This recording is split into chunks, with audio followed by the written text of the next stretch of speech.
آج کی ویڈیو میں بات کریں گے ڈپریشن کے علاج کے بارے میں کہ ڈپریشن کے علاج کے صحیح طریقہ کیا ہے۔ آپ مزید صحت کے حوالے سے معلوماتی ویڈیوز کے لیے مرہم کے یوٹیوب چینل کو سبسکرائب کریں۔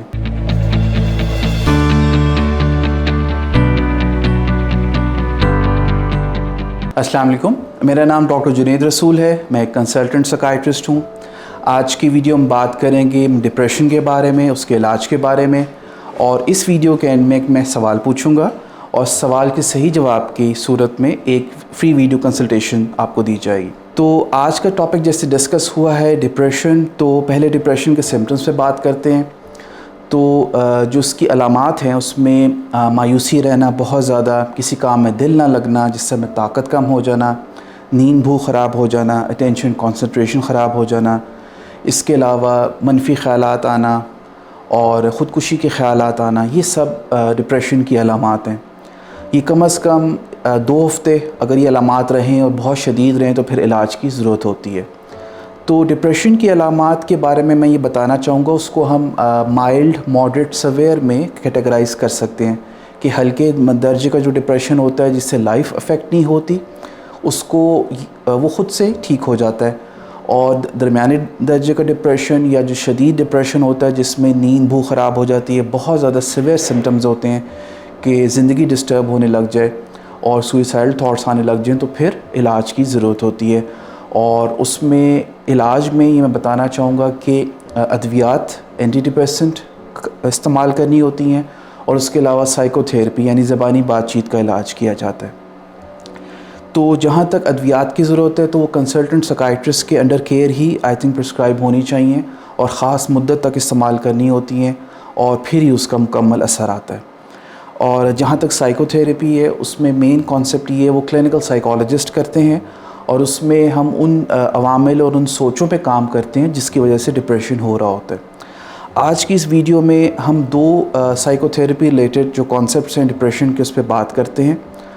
ایک جو کانسیپٹ ہے وہ ہے پرابلم سالونگ ایٹیٹیوڈ، یعنی ڈپریشن عام طور پر ان کیفیات میں ہوتا ہے کہ جب زندگی میں مسائل آتے ہیں، پریشانیاں آتی ہیں، لاس ایونٹس آتے ہیں، مشکل وقت آتے ہیں، تو اس ٹائم جو انسان کا رویہ ہے پرابلم سالونگ کا، یہ بہت امپورٹنٹ ہوتا ہے۔ جب بھی کبھی زندگی میں کوئی مسئلہ آئے تو ہمیں اس کا یہ طریقہ ہونا چاہیے کہ فوراً ہی اپنے آپ کو مینٹلی پریپیئر کریں کہ دس از اے پرابلم اور میں نے اس سے فائٹ کرنا ہے، میں نے اس کو سالو کرنا ہے۔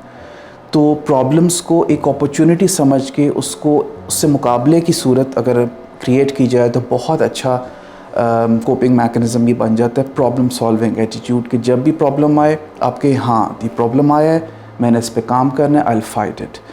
تو اس ایٹیٹیوڈ سے وہ پرابلم سالو بھی ہو جاتا ہے، وہ مشکل وقت بھی کٹ جاتا ہے۔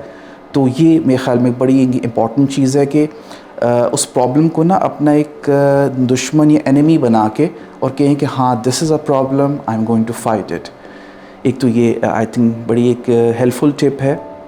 اس کے علاوہ مشکل جو حالات ہیں، مشکلیں جو ہیں، ڈیفیکلٹ سچویشنز ہیں، اس میں ہم کہتے ہیں جی ہمارے پاس کوئی آپشن نہیں ہے، کوئی حل نہیں ہے، تو دیر از آلویز اے سلوشن۔ جب بھی کوئی مشکل وقت آتا ہے تو 3 آپشنز آپ کے پاس ہیں۔ پہلی آپشن ہوتی ہے لیو دا سچویشن، یعنی آپ اس سچویشن سے ہی نکل جائیں۔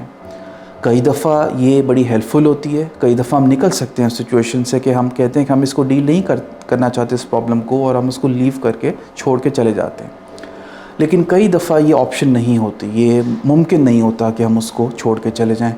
تو اس کے علاوہ 2 آپشنز ہوتی ہیں۔ ایک ہے ٹالریٹ ود ریزنٹمنٹ، یعنی برداشت بھی کریں اور اندر سے تکلیف بھی سہتے رہیں، اور دوسری ہوتی ہے ٹالریٹ وداؤٹ ریزنٹمنٹ، یعنی ہم برداشت کریں لیکن تکلیف نہ سہیں۔ اپنے آپ کو یہ ہم کہتے ہیں کہ یہ ایک پرابلم ہے، میں نے اس میں سے گزرنا ہے، لیکن میں نے اس سے تکلیف نہیں سہنی۔ ڈیفیکلٹ سچویشنز میں یہ 3 طریقے ہوتے ہیں۔ اگر آپ سچویشن کو چھوڑ سکتے ہیں تو چھوڑ دیں، اگر نہیں چھوڑ سکتے تو بہتر یہی ہے کہ ٹالریٹ اس کو کریں وداؤٹ ریزنٹمنٹ، یعنی کنڈا نہیں ہے۔ اس کی میں مثال دوں گا کہ ایک ڈیفیکلٹ آفس ہے، ایک ڈیفیکلٹ باس یا ڈیفیکلٹ ورک انوائرمنٹ ہے، تو آپ کے پاس یہ 3 آپشنز ہمیشہ ہیں کہ آپ